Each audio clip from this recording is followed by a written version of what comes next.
So hello everyone, very good evening to all of you. आप सभी का स्वागत है कंपटीशन कम्युनिटी में। और आज संग्राम सीरीज के तहत हम आपके लिए लेकर आए हैं इंडियन ज्योग्राफी वाला सेक्शन। भारत का जो भूगोल है काफी इंपॉर्टेंट होता है। हालांकि यह आपका 50 मार्क्स का आएगा। आप सभी को पता है कि ये पेपर नंबर आपका 5 का सेकंड पार्ट होने वाला है, यानी कि आपका टोटल नंबर ऑफ जो क्वेश्चंस होने वाले हैं वो 50 मार्क्स के होने वाले हैं, जिसमें मैक्सिमम आपको जो देखने को मिलेगा वो मिलेगा आपको 10 मार्क्स। तो यहां पर हम कोशिश करेंगे कि कैसे किसी क्वेश्चन को हम 2, 4 और 8, 10 मार्क्स तक लेके जाएं। वहां के कुछ पार्ट आपके निकल के आने वाले जो कि 2 और 4 नंबर के बनेंगे। अगर उसी को बड़े रूप में दिया तो वो 8 और 10 नंबर में बनेगा। इसके अलावा उससे संबंधित कुछ भी चीजें यदि आपको दी जाती है तो भी आप उस क्वेश्चन को सॉल्व कर पाएंगे। हम यहां पर बात करने वाले हैं जो सबसे इंपॉर्टेंट सेक्शन है।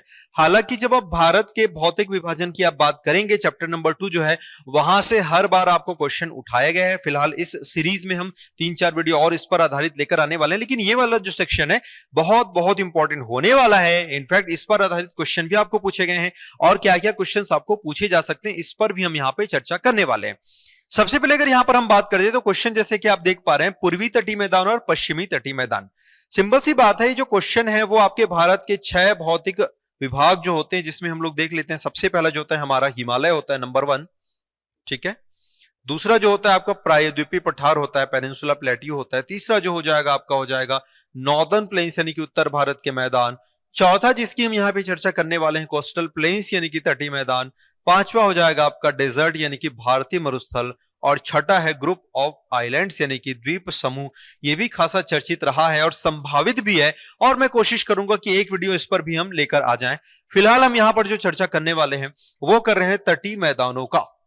तटीय मैदानों को बड़े क्वेश्चन के रूप में, छोटे क्वेश्चन के रूप में आपको दोनों तरीके से याद रखना है। कॉमन क्वेश्चन के रूप में और इंडिविजुअल क्वेश्चंस के रूप में, वैसे भी आपको याद रखना है।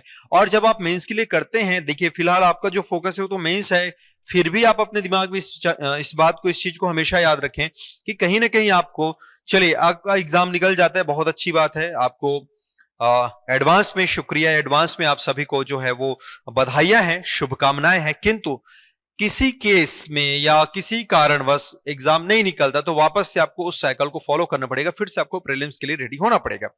तो हम कुछ चीजों को ऐसे तैयार करें कि फिलहाल अभी हम मेंस की तैयारी तो कर रहे हैं, लेकिन यदि बाद में प्रीलिम्स की भी आवश्यकता पड़े तो वो हमसे अलग से मेहनत ना करना पड़े। ठीक है, आइए फिलहाल हम यहां पर फोकस कर रहे हैं कि सर हमको जो यहां पर बताना है वो कोस्टल प्लेन्स को बताएं। किस कोस्टल प्लेन्स की बात हो रही है? ये हो रही है पश्चिमी तटीय और साथ ही साथ पूर्वी तटीय, दोनों को संयुक्त रूप से। ठीक, so first of all rule number 1 तो यही कहते हैं मेरे दोस्त कि आपको तो सबसे पहले आनी चाहिए, वो है मैपिंग। ठीक है ना, चले तो आइए सबसे पहले हम लोग यहां पर मैपिंग ले लेते हैं। तो मैपिंग के लिए आपने करना कुछ नहीं है, आपने चुपचाप ये बस इतना बना देना है जी, आपको पूरा मैप ऑफ इंडिया बनाने की आवश्यकता नहीं होगी। देखिए हम हमेशा आपको यह बताते हैं कि किस प्रकार से कंटेंट को रेडी करें, कंटेंट को रेडी रखें। कंटेंट रेडी है एक बार, उसके बाद वो आपसे पूछ रहा है 2 में, 4 में, 8 में, 10 में, जिसमें देना आप उसमें दीजिए। तो फिलहाल हम यहां पर आपको बता रहे हैं कि आपका जो कंटेंट है वो आपका रेडी होना चाहिए। आप जो है इस चीज को क्या कर लें, प्रॉपर अपने पास रेडी रखें। ठीक है, आइए तो फर्स्ट ऑफ ऑल मैं यहां पर आपको बताने वाला हूं, ये जो मैदान आपको जो नजर आ रहा है, अच्छा इसके पहले जब हम पूरे डिवीजन को पढ़ते हैं तो हम इसको क्या बोलते हैं बेटा? यहां पर जो आपको देखने को मिलता है ये आपको मिलता है पश्चिमी घाट, और इधर जो आपको देखने को मिलता है ये वाला जो हिस्सा रहता है इसको हम क्या बोल देते हैं? इसको हम कहते हैं पूर्वी घाट। ठीक है ना। नाउ अब यहां पे आप समझिएगा, ये इससे बिल्कुल जो सटा हुआ है, जो लगा हुआ है, उसी को ही हम क्या बोल रहे हैं यहां पर? पश्चिमी तटीय मैदान। मतलब ये जो हिस्सा है, चलिए मैं इसको थोड़े दूसरे कलर से कर देता हूं, मैं इसको कर देता हूं हल्का सा सैफ्रॉन कलर, है ना, ये रहा। तो ये जो आपको हिस्सा बिल्कुल जो टच दिख रहा है बिल्कुल समुद्र से, यही क्या है तुम्हारा? पश्चिमी तटीय मैदान। और ये थोड़ा सा बड़ा हो जाता है आपका। सेम यहां पर ये वाला जो हिस्सा आपको नजर आ रहा है इसको भी हम क्या कहेंगे? ये जो दिख रहा है ये पूर्वी तटीय मैदान यानी कि ईस्टर्न कोस्ट प्लेन। इसको हमने क्या बोल दिया है? इसको हमने कहा है पश्चिमी तटीय मैदान। ठीक है ना, यानी कि आपका वेस्टर्न कोस्ट प्लेन। और इसको हमने कह दिया है, ये वाला जो हिस्सा है ये पूर्वी तटीय मैदान। एकदम सिंपल है भाई साहब, कोई दिक्कत नहीं, ईस्टर्न कोस्ट प्लेन। ठीक, चलिए अब यहां पर इसको 3 और डिवीजन में, सब डिवीजन हम इसको देखते हैं।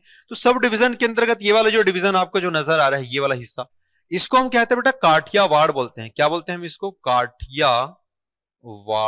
जो कि विशेष रूप से गुजरात वाला कोस्ट हो जाता है।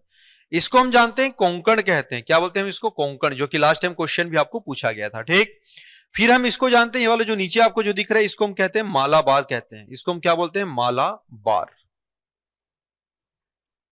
ठीक है, फिर ये वाला जो नजर आ रहा है इसको हम बोल देते हैं कोरोमंडल कहते हैं, कोरोमंडल।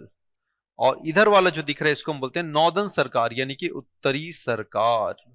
ये मेजर डिविजन्स हैं, इनके कहीं कहीं उप विभाग और अलग से देखने को मिलते हैं। जैसे उदाहरण के तौर पे आंध्रा में आप चले जाइए तो आंध्रा वाला जो हिस्सा है, इतने हिस्से को हम यहां पर बोल देते हैं काकीनाडा भी कह देते हैं। या आप उसमें थ्योरी में लिखिएगा, अलग से मैपिंग की जरूरत नहीं है। ये एक उड़ीसा वाला जो हिस्सा है इसको हम उत्कल तट कह देते हैं, उत्कल कह देते हैं। यहां पर कर्नाटक वाला हिस्सा इसको हम लोग कैनरा तट कह देते हैं।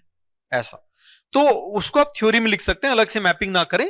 मैपिंग में आप ये 5 जो मेजर हमने बताया, काठियावाड़ है, कोंकण है एंड मालाबार है, ये आपके पश्चिमी तटीय मैदान हो जाएंगे। और इधर आप चलेंगे तो कोरोमंडल और आपका उत्तरी सरकार, इंग्लिश में इसे नॉर्दर्न सरकार ही कहेंगे, बाकी के नाम आपके सेम होने वाले हैं, नॉर्दर्न सरकार।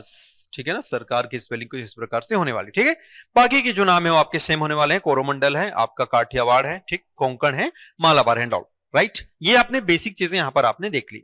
अभी 1 बाय 1 आएंगे, टेंशन मत लीजिए। हम क्या कर रहे हैं, हम बड़े से धीरे धीरे धीरे धीरे कॉन्ट्रैक्शन की ओर चल रहे हैं। पहले हम कंटेंट मेकिंग कर रहे हैं तो पहले हम बना लेते हैं ना भाई, इन दोनों में डिफरेंसेस क्या है, उन पूरी चीजों को पहले लिखेंगे, फिर इंडिविजुअल पकड़ेंगे कि भैया काठियावाड़ की क्या खासियत अलग होगी, कोंकण की क्या अलग खासियत है, मालाबार की क्या अलग खासियत है, कोरोमंडल की क्या और उत्तरी सरकार की। इसको पांचों को फिर अलग सेपरेटली करेंगे। पहले हम मेजर पे चल रहे हैं। हम क्या करते हैं, जैसे जब हम बात कर लेते हैं अपने देश के बारे में तो हम पहले पूछते हैं कि अगर मान लो तो मैं दिल्ली गया, और अगर दिल्ली गए और मैं किसी को छत्तीसगढ़ी में बात करते अगर सुन लिया तो सबसे पहले बोलेंगे भैया कहां से, तो सबसे पहले वो तो बोलेगा, अगर वो मुझे नहीं सुने तो बोलेगा भाई मैं छत्तीसगढ़ से हूं, मतलब पहले स्टेट बताएगा। मैं बोला अरे छत्तीसगढ़ से, मैं भी छत्तीसगढ़ से। फिर आप कहां से, फिर आप एक जिले की बात करेंगे। एग्जैक्टली गांव का नाम कोई नहीं बताता है, या जो रूरल जो आपका कोई भी ग्रामीण क्षेत्र है या कस्बा वाला एरिया कोई नहीं बताता है, बड़े एरिया की बात करता है। फिर धीरे धीरे धीरे फिर हम उस एरिया पे आते हैं, पता चल रहा है बगल वाले गांव का है, जिस गांव से मैं बिलोंग करता हूं उसके बगल वाले गांव का है, फिर तो अच्छा ओके ऐसा। सो बेसिक चीज आपको बड़ी चीज पहले याद रखनी है, इन दोनों का डिवीजन पहले याद रखना है, फिर बाकी चीजों में हम आएंगे। आइए फिर मैं वहां से बताऊंगा कि 2, 4, 8 एंड 10 में हम कैसे उसको कन्वर्ट करेंगे और क्या क्या चीजें आपको पूछी जाएंगी। बहरहाल यहां पे जब क्वेश्चन आपको पूछा जा रहा है, फॉर एग्जाम्पल पूर्वी तटीय मैदान और पश्चिमी तटीय मैदान 2 नंबर में जब आपसे पूछा जाएगा तो क्या करना है, तो कुछ नहीं करना बेटा। सबसे पहले आपने बता देना है पूर्वी तटीय जो मैदान होता है उसकी सबसे बड़ी जो खासियत हो जाएगी वो हो जाएगी कि ये किनके किनके बीच में है। सबसे पहले आप यहां पर बता देना। तो बीच की अगर यहां पर हम बात करते हैं जिनके मध्य में है, तो देखो जी यहां पर हमने ऑलरेडी बता दिया था, इस हिस्से को हमने क्या बोला था, पश्चिमी घाट कहा था। यहां पर जो दिख रहा है ये कौन सा सागर है, ये है अरब सागर। तो एक लाइन में लिख दो कि भैया पश्चिमी तटीय मैदान अरब सागर और पश्चिमी घाट के बीच में है। The western coast plain is laid या सिचुएटेड बिटवीन क्या लिखेंगे अपन, western Ghat and Arabian Sea, ये लिख सकते हैं।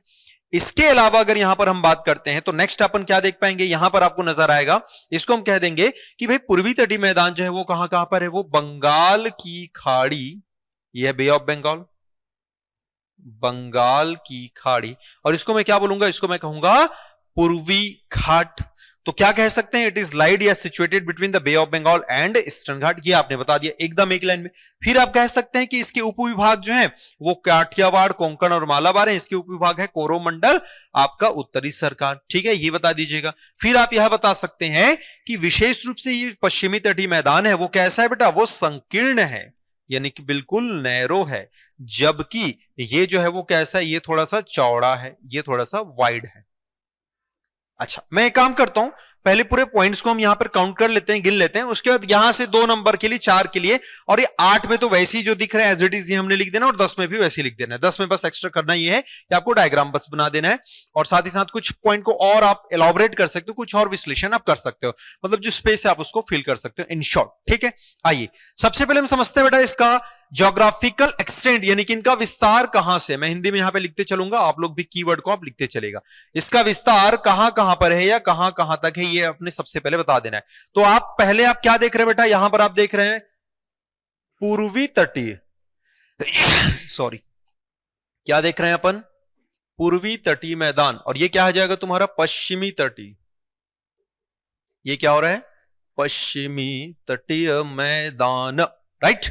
चलिए, ये कहां से कहां तक है? उड़ीसा से तमिलनाडु। जी हां, बिल्कुल। कहां से? इसका जो विस्तार है उड़ीसा से तमिलनाडु तक है। अब तमिलनाडु में कहां, ये अगर बताने की अगर आवश्यकता नहीं पड़नी चाहिए आपको, तो तमिलनाडु का वही अभी आएंगे, पॉइंट पे आएंगे कि तमिलनाडु का आपका कोरोमंडल वाला, उड़ीसा का उत्तरी सरकार। एकदम सिंपल है। इसको आप क्या बताओगे भैया? गुजरात से केरल तक है। बिल्कुल, ये देखो, ये चीज जो मैंने यूज करा है ना, अरेबियन सी, यहां पर बे ऑफ बंगाल, ये सब यहां पर लिखा हुआ है। तो आप बता दीजिए इसका विस्तार कहां से? गुजरात से लेकर है आपका केरल तक। गुजरात यानी कि काठियावाड़, केरल यानी कि मालाबार। फिर हम चलते हैं इसका चौड़ाई, विड्थ की यहां पर बात कर रहे हैं। तो चौड़ाई जो है क्या बताया? जनरली ब्रॉडर है। मैंने बताया ना कि सामान्यतः क्या है, ये आपका चौड़ा है। और ये कैसा है? ये थोड़ा सा नैरो है। नैरो कि नहीं, थोड़ा सा आपका पतला, या इसी को हम कहते हैं संकीर्ण। ये शुद्ध हिंदी वाला वर्ड होता है ये, ठीक है, संकीर्ण है। फिर अगर मैं यहां पर देखता हूं इसकी टोपोग्राफी, यानी कि इसका उच्चावच कैसा है? उच्चावच तो सामान्यतः ये जो आपको देखने को मिलेगा वो आपका समतल है, फ्लैटर है, साथ ही साथ ज्यादा आपका उबड़ खाबड़ नहीं है। मतलब लेस यहां पर दिख रहे हैं ना, तो उबड़ खाबड़ आपका, उबड़ खाबड़ कम है, राइट, कम है, उबड़ खाबड़ आपका कम है। यहां पर आप बोलना है कि भाई यहां पर मोर रग terrain and hills and cliffs, मतलब यहां पर क्या है कि उबड़ खाबड़ ज्यादा मिलेगा आपको, साथ ही साथ आपको यहां पर पर्वत भी ठीक ठाक मिलेंगे, या पठार आपको अच्छे खासे, यानी कि ऊंची भूमि, इधर की जो मैदान भूमि है वो बिल्कुल थोड़ी ऊंची टाइप के, जबकि यहां पर समतल अधिक है, कहना चाह रहा है। अगर हम बात कर लेते हैं यहां पर रिवर और डेल्टा की, यहां पर हम बात करते हैं तो बड़े जो नदियां हैं, जैसे कि महानदी हो जाएगी, गोदावरी हो जाएगी, ये सब किसका फॉर्मेशन करती है? ये सब की सब जो नदियां होती हैं वो डेल्टा का निर्माण करती हैं, ठीक। जबकि यहां पर अगर हम बात करते हैं तो यहां पर जो एस्चुरी बनाई जाती है, एस्चुरी, नीचे में लिखा भी हमने, तो एस्चुरी कौन कौन बनाएगा? यहां पर नर्मदा है, तापी है, एंडौली, सब आपको बनाएंगे, ठीक है। ये जो नदियां हैं मुख्यतः किसका निर्माण करेंगी? मुख्यतः डेल्टा का निर्माण करती, मेनली क्या फॉर्म करेंगी? ये डेल्टा फॉर्म करती हैं। जबकि ये नदियां मुख्यतः किसका निर्माण करती हैं, या इस तट पर बोल सकते हैं नदियां क्या, इस तट पर मुख्यतः एस्चुरी का निर्माण होता है। एस्चुरी को हम और क्या कहते हैं? ज्वार नद मुख कहते हैं। क्या बोलते हैं जी? ज्वार नद मुख, ठीक है। चलिए, इसके बाद हम देख लेते हैं अगला डिफरेंसेस क्या है।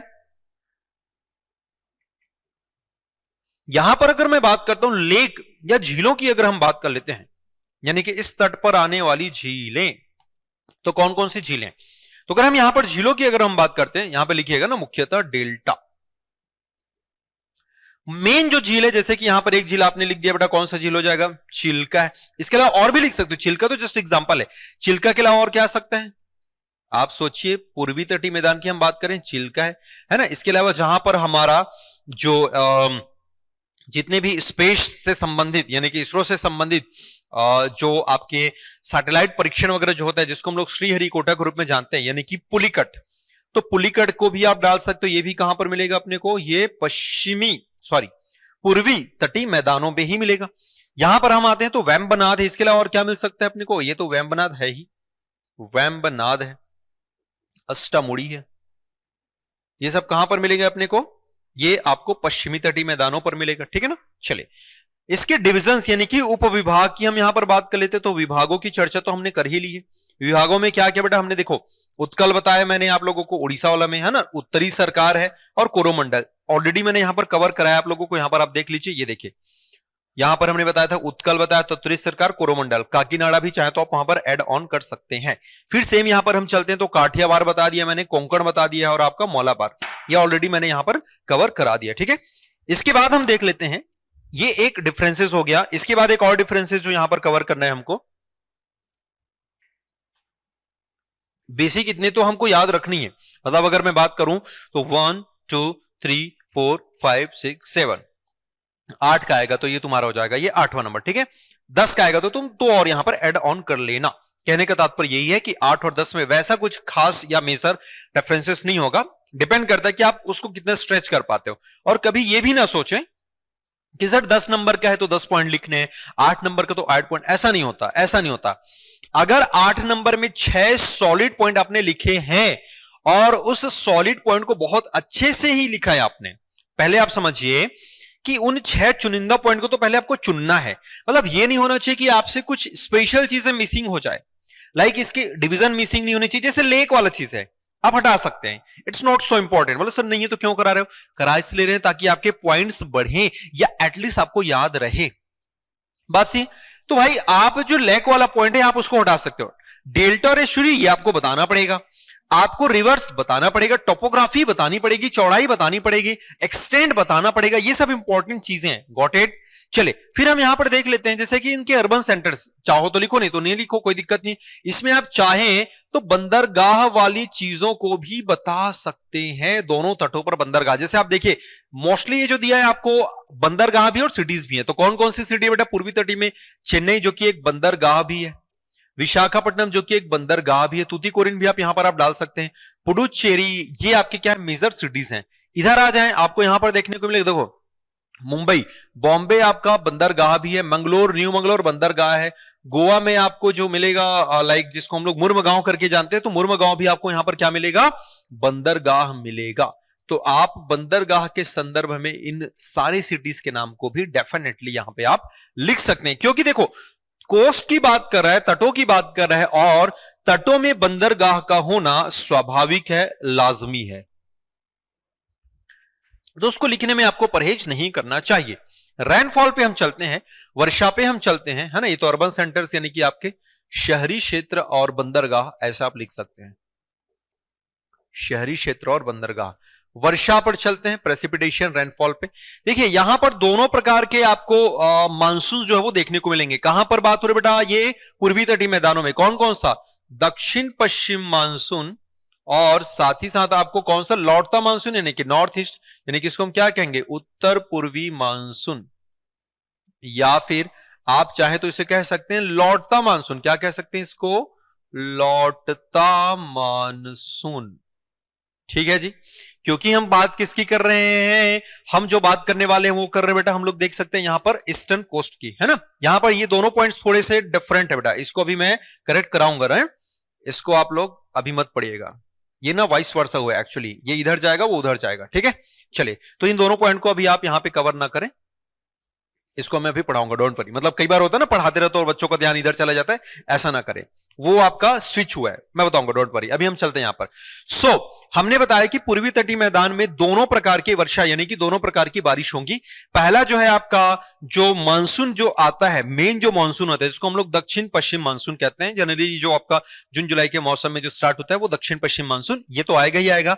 साथ ही साथ जो रिटर्न मानसून है, आपने नोटिस किया होगा और कई बार एग्जाम में भी आता है, कोरोमंडल कोस्ट यानी कि कोरोमंडल तट। तो कोरोमंडल तट पर जो वर्षा होती है, जो बारिश होती है, उस बारिश को, उस वर्षा को हम क्या कहते हैं? उसको हम कहते हैं रिटर्न मानसून के द्वारा किया गया, यानी कि लौटते मानसून के द्वारा किया गया वर्षा। कब होता है ये जो वर्षा रहती है? वो मानसून के निवर्तन बोले तो सर अक्टूबर नवंबर के दौरान जो है स्टार्ट होता है, और इसमें सर्वाधिक प्रभावित कोरोमंडल ही होता है। और कोरोमंडल हो रहा है, इसका तात्पर्य यह हुआ कि सर ये जो बात कर रहे हैं ना, ये आपका पूर्वी तटीय मैदानों की बात कर रहा है। किसकी बात कर रहे हैं? पूर्वी तटीय मैदानों की, ठीक है। आइए अब हम चलते हैं यहां पर। तो ये जो पश्चिमी तटीय मैदान है ना बेटा, मेनली ये इन्फ्लुएंस है यानी कि प्रभावित होता है किसके द्वारा? दक्षिण पश्चिम मानसून। किसके द्वारा? दक्षिण पश्चिम मानसून, याद रखिएगा, ठीक है। चलिए इतना हुआ यहां पर।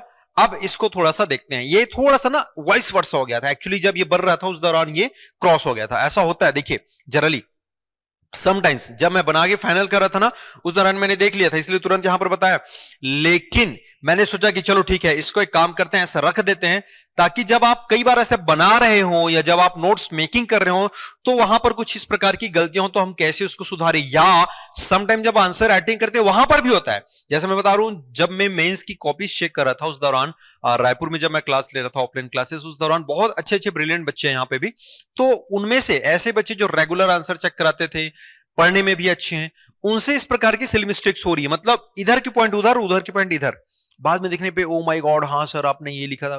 तो मैं यही चीज बताना चाह रहा हूं कि देखिए जब उस समय जब मैं बना रहा था सेम यहां पर हुआ, बट मैंने नोटिस किया, फिर मैं कि नहीं अभी इसको रहने देते हैं, क्लास में जब अपन इसको डील करेंगे उसी दौरान अपन इसको सुधरवाएंगे, ठीक है। आइए सो अगर हम बात करते हैं नेचुरल हैजार्ड्स, यानी कि जितने भी यहां पर प्राकृतिक आपदाएं आती हैं, प्राकृतिक आपदा, तो बेटा लेस नहीं, साइक्लोन यहां पर ज्यादा आएगा, याद रखना। ये पूर्वी तटीय मैदानों की बात हो रही है, तो पूर्वी तटीय मैदान की अगर यहां पर हम बात करते हैं तो चक्रवात यानी कि साइक्लोन अधिक आएंगे, चक्रवात अधिक आएगा। यानी कि साइक्लोन को आपको क्या लिखना है, मोर साइक्लोन, ठीक है। वहीं हम बात कर लेते पश्चिमी तटीय मैदानों पर, तो यहां पर चक्रवात जो है वो आपके कम आते हैं, लेस हो जाएगा यहां पर, है ना, याद रखना। चक्रवात जो है वो आपके कम आएंगे, ऐसा नहीं कि नहीं आएंगे, आएंगे। एक रिपोर्ट, एक स्टडी के मुताबिक तो यह भी कहा गया था कि पश्चिम बंगाल, बंगाल की खाड़ी और अरब सागर दोनों में जो तूफान आते हैं उसमें लगभग 30% जो है वो आपका अरब सागर में, और 60% जो है, ये ज्यादा भी हो सकता है, ये एक रिपोर्ट में कहा गया था 60% लगभग आपका बंगाल की खाड़ी में आएगा। कहने का तात्पर्य यह है, अगर साल में हमारे पास 10 तूफान आते हैं तो बहुत ज्यादा संभावनाएं हैं कि लगभग 60 to 65% जो रहेंगी, है ना, 6 से 7 जो तूफान होंगे वो बंगाल की खाड़ी में आएंगे, और 3 से 4 जो होंगे वो कहां पर आएंगे, वो तुम्हारे अरब सागर में आएंगे। मतलब रेशियोज जो है वो लगभग 2/3 के आसपास ऐसा कुछ होने वाला है। हर 3 में से 2 बंगाल की खाड़ी और 1 जो है तुम्हारा अरब सागर, इस प्रकार का समथिंग लगभग रेशियो जो है वो होने वाला है, ये बताया गया था। दूसरा, जैव विविधता की यहां पर हम बात करते हैं तो ये बायोडायवर्सिटी में, ये देखो फिर से ये पूरा पॉइंट यहां चला जाएगा ना, याद रखना, और ये इधर आ जाएगा, ठीक। तो अगर मैं जैव विविधता की यहां पर मैं बात करता हूं तो जो पश्चिमी तटीय मैदान होगा, चलिए पश्चिमी और पूर्वी तटीय मैदान है, तो पूर्वी तटीय मैदानों पर जैव विविधता जो है वो थोड़ी कम है, यहां पर लेस है बेटा, याद रखना। बायोडायवर्सिटी कैसा है, यहां पर कम है, जबकि पश्चिमी तटीय मैदानों की अगर यहां पर हम बात करते हैं तो हाई बायोडायवर्सिटी होगी, यानी कि उच्च है, यहां पर प्रजातियों की, वनस्पतियों की संख्या जो है वो ज्यादा आपको देखने को मिलेगी। यानी कि उच्च जैव विविधता, हाई बायोडायवर्सिटी वाला क्षेत्र कौन होगा, वेस्टर्न घाट, याद रखना, ठीक है ना। मैंने इन दोनों पॉइंट्स को फिर से कहा, आप इसको अपने शब्दों में जरूर मेंशन करिएगा।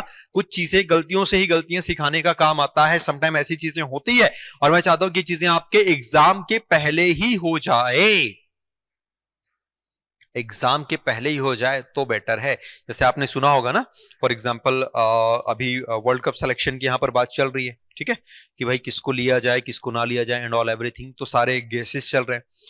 कुछ लोगों की गलतियां भी यहां पर देखी जा रही है, इन्होंने ये गलतियां करी, इन्होंने वैसा करी, उन्होंने वैसा करा। अब जितनी गलती आपने करनी है आपने आईपीएल में कर लो भाई, जो शॉट, जैसा शॉट, जो प्रैक्टिकल दुनिया जहान जो करना है, जिनका सिलेक्शन पक्का है, जिनका हो गया है, वो तो कर ही लो भाई। तुम सारे पैतरे अपना लो, क्योंकि वहां पर तुम्हारे पास पैतरे अपनाने का कोई ऑप्शन नहीं होगा, स्पेशली नॉकआउट्स में तो बिल्कुल नहीं होगा। वहां पर आप केवल इंप्लीमेंट्स करें। जैसे क्या होता है, प्रीलिम्स होता है, देन मेंस होता है, तो मेंस आपके लिए नॉकआउट होता है बेटा, याद रखना। प्रीलिम्स एक प्रकार का लीग मैच है, ठीक है, लीग मैच में भी हार जाते हैं, मतलब इतने हारोगे तो तुम कह सकते हैं ना कि तुम इतने ज्यादा हार जाओगे कि तुम क्वालिफाई भी नहीं कर पाओगे, बोलते ना कि not qualified for the mains. तो वैसी है सेम, कि लीग मैच को मतलब ठीक है सीरियस लेना है, बट इतना भी नहीं लेना है कि एकदम उसमें टॉप कर रहे हैं। मतलब इंडिया के साथ हमेशा यही हुआ है, हमेशा लीग मैच जब रिजल्ट एंड होता है, नॉकआउट के पहले वो टॉप में रहता है। पिछले 4-5 बड़े टूर्नामेंट देखिए, वो लीग में टॉप में रहता है, लीग में बहुत अच्छा करता है, यानी कि प्री में बहुत अच्छा करते हो आप, मेंस में आके फिर सत्यानाश। तो वो चीज नहीं करनी, क्योंकि मेंस है, नॉकआउट है भाई, एक बार गए मतलब गए। प्री में मौका है, डेफिनेटली है भाई, एक सेक्शन नहीं आ रहा है आपका, मत करो। जीएस में अगर 8-9 मेन सब्जेक्ट्स आपने पढ़ के जाने हैं, छत्तीसगढ़ इंक्लूडिंग, ठीक है, तो ठीक है, आप 8-9 पढ़ के जाएं। 15-16 अगर सब्जेक्ट आपने पढ़ने, आपने रेडी करने हैं, अगर, क्योंकि 8 यहां से निकालो इंडिया से और 8 यहां से निकालो तो लगभग 16 होता है। आप एक काम करिए ना, ठीक है, आप 9-10 ही करके जाओ, छोड़ दो 6 ले लोगे सिलेक्शन, लेकिन वो 9-10 कौन बड़े हैं वो आपको पता होने चाहिए। या सी सेट कमजोर है आपका, ठीक है, मैथ्स रीजनिंग स्ट्रॉन्ग कर लो, लैंग्वेज टफ लगता है तो मैथ्स रीजनिंग टफ लगता है, लैंग्वेज स्ट्रॉन्ग, लैंग्वेज को इतना स्ट्रॉन्ग कर लो आप कि भाई 33 तो आ ही जाना चाहिए उसमें, और 30 क्वेश्चन तो देता ही देता है भाई, और इतना भी मुझे नहीं लगता 30 लैंग्वेज दे रहा है और 70 तुम्हारे पास है अगर तुम्हारे जेब में, तो 70 में से एक नहीं बनेगा, ऐसा हो ही नहीं सकता। और तब नहीं हो सकता जब आप मेंस लिखने जाओ। मैं नहीं बोलूं कि आपको महारत हासिल करनी है, अरे 10-15 तो बनाओगे भाई, रीजनिंग तो बनाओगे एटलीस्ट, इतना तो चलता है ना। तो थोड़ा सा वहां पर आप बैलेंस कर सकते हो, लेकिन यहां पर नहीं भाई, बिल्कुल नहीं। एनवायरमेंट में एनवायरमेंट आपने डालनी है, ज्योग्राफी में ज्योग्राफी पढ़नी है, पेपर से पढ़ना है, आप उसको नहीं छोड़ सकते। हां, इतना जरूर कर सकते हो कि हर पेपर में 2-2 पार्ट यानी कि 150 नंबर को आप बहुत स्ट्रांग रखें, और रेस्ट जो 50 है या 75 है उसको थोड़ा सा आप, थोड़ा सा, ज्यादा नहीं ना, बिल्कुल नहीं छोड़ना है भाई। बिल्कुल छोड़ोगे तो समझो कि तुम पास होने से रहे। अच्छे से लिखने पे 200 में 200 अटेम्प्ट करने पे भाई तुमको 110, 95, 98 समथिंग कुछ मिलता है। आप बोल रहे हो कि सर मैं सीधा 50-75 का छोड़ूंगा, तो 60-65 में आके लटकोगे बेटा, 67 भी नहीं आएगा। तो इस बात को विशेष रूप से आप ध्यान रखें, ठीक है। तो हम देख रहे थे कि बायोडाइवर्सिटी यानी कि जैव विविधता इन क्षेत्रों में, यानी कि पूर्वी तटीय मैदानों पर क्या है, कम है, less biodiversity, while there is a high biodiversity, यानी कि पश्चिमी तटीय मैदानों पर आपको जैव विविधता, बायोडाइवर्सिटी उच्च देखने को मिलेगा, ठीक है। ये बेसिक चीज है जो कि 8 और 10 नंबर के लिए आपके लिए कंटेंट रेडी होता है। सवाल ये है सर आप तो हमें ये बताएं, क्योंकि क्वेश्चन तो अभी ऐसा अभी तक आया नहीं है, बोले ठीक है आया नहीं इसीलिए आपको कराया जा रहा है। हम संभावित ही उन चीजों को करा रहे हैं जो कि आ सकती है एज अ बिग, बड़े क्वेश्चन के रूप में।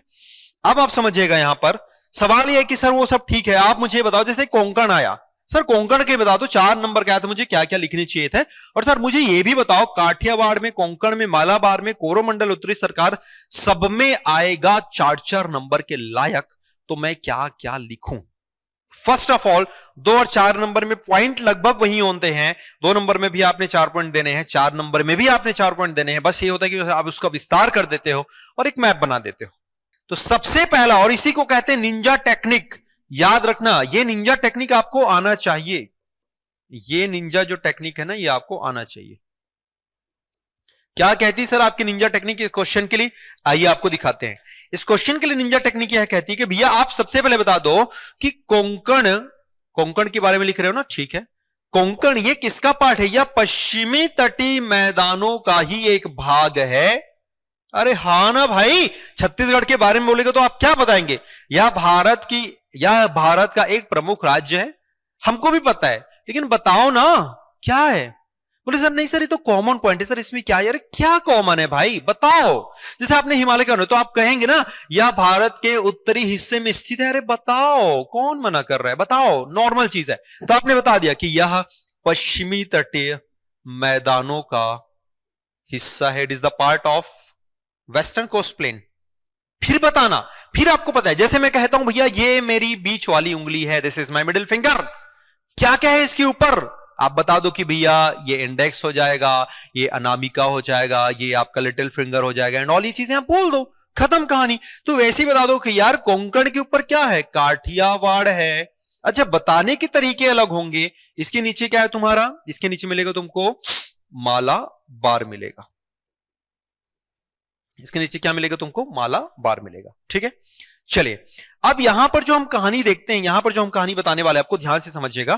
कोंकण और मालाबार की यहां पर हमने बात कर ली, कोंकण और काठियावाड़ की भी हमने यहां पर बात करी।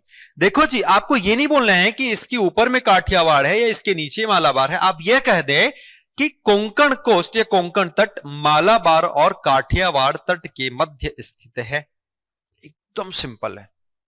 कोंकण इज सिचुएटेड बिटवीन क्या, Malabar and Kathiawar. Second line हो गया। पहला लाइन क्या बताया कि यह पश्चिमी तटीय मैदान का हिस्सा है, it is the part of western coast plain. दूसरा लाइन आपने क्या बताया, दूसरा लाइन आपने बता दिया कि यह काठिया और मालाबार के मध्य स्थित है, सिंपल है। अच्छा इसके बाद यह भी बता सकते हो आप, इसका एक्सटेंशन, विस्तार, कोंकण तट जो है, कोंकण तट जो है ये कहां से कहां, तो बताइए भैया कि ये जो है आपका महाराष्ट्र से गोवा हो गया। कहां से कहां, महाराष्ट्र से गोवा। मेनली इस कोस्ट को हम क्या बोलते हैं, कोंकण। इस क्षेत्र में बोली जाने वाली भाषा को हम क्या कह देते हैं? कोंकणी बोली कहते हैं, या उसी के आधार पर इसका नाम कोंकण रखा गया है। एकदम बेसिक चीज। आप कुछ नहीं करना है, अब इधर आ जाओ। ये आपने वो चीज बताई जो सिर्फ कोंकण के लिए वैलिड है। ध्यान से समझना मैं क्या बोलना चाह रहा हूं। आपने वो चीजें बताई है जो सिर्फ और सिर्फ कोंकण के लिए, मतलब ना ही आप इन चीजों को मालाबार के लिए लिख सकते हो। हाँ ठीक है, पश्चिमी तटीय मैदान का हिस्सा वो लिख सकते हैं, बट बेसिकली हम यहां पर देख रहे हैं ना ही आप इसको लिख सकते हैं ना इसको। ये कोंकण की अपनी खुद की विशेषता हुई। अब हम उन चीजों पे आते हैं जो ऑलरेडी यहां पर लिखा हुआ है। क्या लिखा हुआ है सर? आइए जरा देखते हैं, एक बार नजर डालते हैं। यहां पर आप बाकी चीजें बता दो यार। कौन सी बात हो रही थी? ये आपका वेस्ट कोस्ट की बात हो रही थी, पश्चिमी तटी। तो पश्चिमी तटी मैदान के इसके आप बता दो कि ये तुलनात्मक रूप से थोड़ा सा नैरो है, तो आप बता दो ना जी बिल्कुल ये इसी की खासियत है। आप बता सकते हो कि यह उबड़ खाबड़ सतह है, ठीक है कोई दिक्कत नहीं। आप बता दो कि यहां पर एस्चुरी का निर्माण होता है। नर्मदा वगैरह मत बोलना क्योंकि नर्मदा आपको ऊपर मिलेगा। फिर आप बता देना कि यहां पर मेनली जो है, अच्छा ये डिवीजन की बताने की आवश्यकता नहीं, ऑलरेडी आपने यहां पर बता दिया। आप यहां पर बता सकते हो कि ये वाला जो क्षेत्र है वो विशेष रूप से दक्षिण पश्चिम मानसून से ही प्रभावित होता है। देखो जहां पे स्टैट्स हैं, स्टैट यानी कि कुछ आंकड़े हैं, तो आंकड़ों को मत डालो। आंकड़ों में क्या है बेटा? जैसे कि यहां पर आप देखो नदी है, नदी आंकड़ा है ना, एक आंकड़ा है। झील एक आंकड़ा है, ठीक है।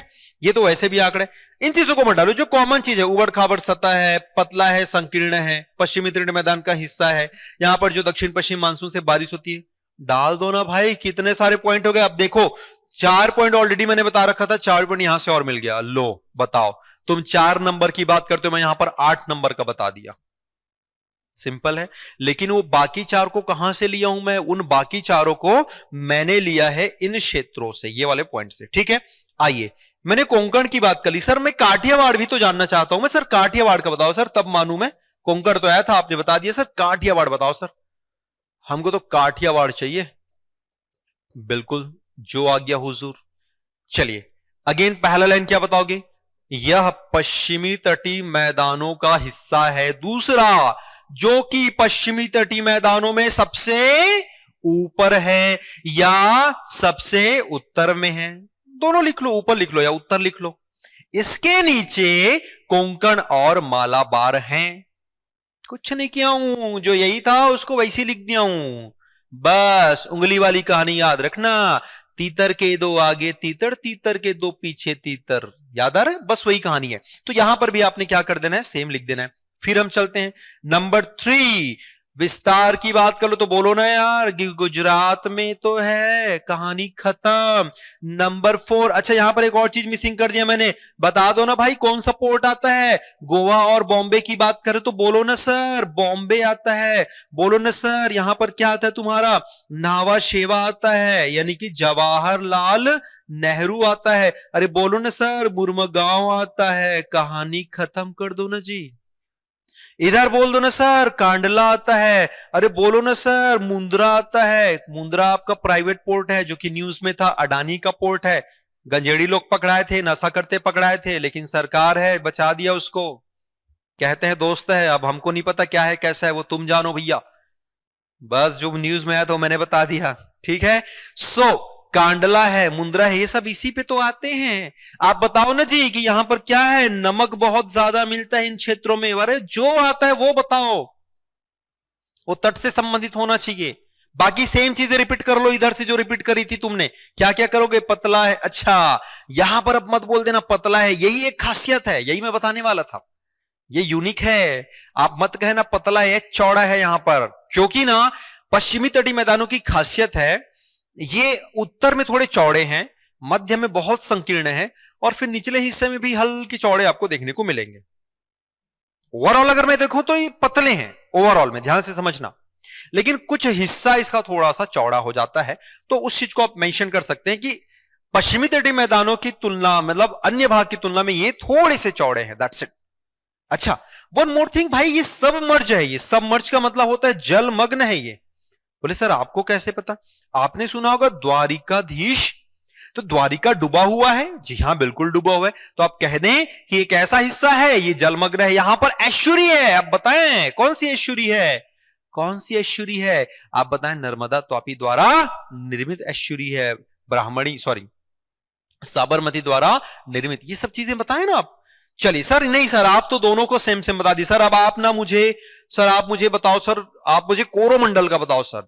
आप तो दोनों बता दिए बेटा, मैं पूरा बता देता हूं, समझना। अब बाकी को लिखूंगा नहीं, बाकी मैं ओरली आपको बताता हूं। मैं बाकी सेम चीजें उधर होने वाली। अब आते हैं मालाबार। मालाबार में खासियत क्या होगी, सेम आपने बता देना। आप बताना केरल का जो हिस्सा है वो आपको मालाबार के रूप में जाना जाता है। ये काजू और मसालों के लिए आपका फेमस है, स्पाइसेस के लिए आपका फेमस है। बंदरगाह में आप बता दीजिए कि यहां पर कौन कौन से बंदरगाह है। तो मेन जो आपका बंदरगाह है वो है कोच्चि, जिसको हम कहते हैं क्वीन ऑफ अरेबियन सी, यानी कि अरब सागर की रानी। ये आप बता दीजिएगा। फिर आपको एक और चीजें बतानी है कि यहां पर कयाल पाए जाते हैं। अब देखो बेटा, कयाल खुद 2 नंबर का क्वेश्चन है अपने आप में कि कयाल क्या है। मैंने क्या कहा था कि एक क्वेश्चन से इतने सारे क्वेश्चन निकालेंगे, इतने सारे क्वेश्चन निकालेंगे, इतने सारे क्वेश्चन निकालेंगे कि तुम ही कंफ्यूज हो जाओगे, अरे सर ये करें कि वो करें। मेरा बेटा कंफ्यूजन क्यों करना, आप तो कंटेंट रेडी रखें, वहां से जो आए वो आप बना दीजिए, राइट। तो कयाल, कयाल से आया ख्याल कि कयाल क्या होता है। तो कयाल वो तट है जो कि कटा फिटा रहता है, काफी आपका रफ होता है, काफी आपका अनइवन होता है, और यहां से पानी अंदर चला आता है जिसे हम बैक वाटर भी कहते हैं। नौकायन के लिए फेमस होता है। यहाँ पे इनलैंड आपका नेविगेशन किया जाता है। वो सारी चीजें आप यहां पर बता दीजिए। आप कोरोमंडल में चले तो कोरोमंडल में सबसे पहले क्या बताएंगे, अगेन आप बताना कि यह पूर्वी तटीय मैदानों का हिस्सा है। दूसरा आप क्या बताएंगे बेटा, कोरोमंडल का ऊपर है कि नीचे है। तो आप बताना कोरोमंडल का, सॉरी, पूर्वी तटीय मैदानों का ऊपर है कि नीचे। तो आप बताना पूर्वी तटीय मैदानों का निचला हिस्सा है। बोले ठीक है सर। फिर आप बताइएगा कि सर ये जो हिस्सा जो है ना, ये विशेष रूप से आपका लौटते हुए मानसून से क्या प्राप्त करता है, वर्षा प्राप्त करता है। ये सारी चीजें फिर आ जाओ सर। फिर कॉमन पॉइंट भी तो बताओ सर, कॉमन पॉइंट बताने, हाँ जी हाँ जी बिल्कुल बताने। फिर आप बता देना कि ये सामान्यतः क्या है, चौड़ा है, ये थोड़ा सा समतल है, ठीक है ना। आप बता देना कि यहाँ पे नदियां कौन कौन सी हैं। तो कोरोमंडल की बात हो रही है तो कावेरी नदी आप आने वाली है। फिर आप यहां पर बता सकते हैं कि झील कौन सी है, तो आप पुलिकट झील के बारे में आप बता सकते हैं। उत्तरी सरकार में जाएंगे तो हम ये चिल्का झील के बारे में बता सकते हैं। मालाबार में थे तो हम इन झीलों को बता सकते थे, वेम्बनाड को बता सकते। मतलब यार बस कहानी इतनी सी है कि बस मैपिंग देखनी है और आंसर को फ्लो बनाते चलना है। जो चीज उससे रिलेवेंट है वो हर चीजें वहां पर लिखती जानी है। आई होप क्लियर हो गया आप सभी को। सेम उत्तरी सरकार के लिए आपने करना है जो चीज यहां से बस एज इट इज, वहां पे सेट वाली चीजों को विशेष रूप से ध्यान रखना। उत्तरी सरकार में कर रहे हो तो उड़ीसा के आसपास वाली चीजें होनी चाहिए, आपका अपर आंध्र वाली चीजें होनी चाहिए, तभी आप उसको वहां पे कंप्लीट करें। Got it. तो उम्मीद करता हूं कि मेरे द्वारा यह बताया गया लेक्चर आप सभी को समझ आया होगा, एंजॉय किया होगा आपने। कैसा लगा आप कमेंट करके जरूर बताएं। आपके कमेंट्स हमारे लिए, हमारी संस्था के लिए काफी वैल्यूएबल होते हैं और आपके हर एक कमेंट को हम वैल्यू करते हैं। और किस टॉपिक पर वीडियो चाहिए आप कमेंट जरूर कर दें, तो हम उस पर जरूर एक वीडियो लेकर आएंगे। क्योंकि कमेंट जैसे ही आप करेंगे, जितना जल्दी कमेंट करेंगे हम उतने जल्दी उस पर आधारित एक वीडियो जरूर बनाएंगे। आप बिल्कुल कमेंट करें। हम मिलेंगे और नेक्स्ट वीडियो में, तब तक बने रहे हमारे साथ कंपटीशन कम्युनिटी के साथ। Thank you so much. जय हिंद।